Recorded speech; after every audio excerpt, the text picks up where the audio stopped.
2 દિવસ બાદ આવી રહ્યું છે તોફાની વાવાઝોડું. મેના અંતમાં વીજળીના કડાકા ભડાકા સાથે વરસાદ તૂટી પડશે. 150 કિલોમીટરની ઝડપે ફૂંકાશે પવન. અંબાલાલ પટેલ અને પરેશ ગોસ્વામીની આગાહી. ચોમાસાની શરૂઆત પહેલા ગુજરાત પર હવે માવઠા બાદ વાવાઝોડાનો ખતરો મંડરાઈ રહ્યો છે. ગુજરાતીઓ સાવધાન થઈ જજો.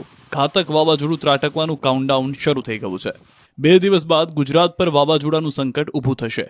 એક નહીં પરંતુ બે આગાહીકારોએ વાવાઝોડાને લઈને ખેડૂતોને ચેતવ્યા છે. આગાહીકાર પરેશ ગોસ્વામી આગાહી કરી ચૂક્યા છે કે ગોવા નજીક દરિયામાં સાયક્લોનિક સર્ક્યુલેશનની સિસ્ટમ બની રહી છે. સિસ્ટમ આવતા દિવસોમાં સ્ટ્રોંગ બને તેવી શક્યતા છે, જેથી મેના અંતમાં ગુજરાતભરમાં પડશે ભારે વરસાદ. જો વાવાઝોડું બને તો 23 મેથી 31 મે સુધી પવન સાથે અતિભારે વરસાદ ખાબકી શકે.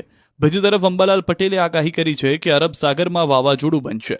100 થી 150 કિલોમીટર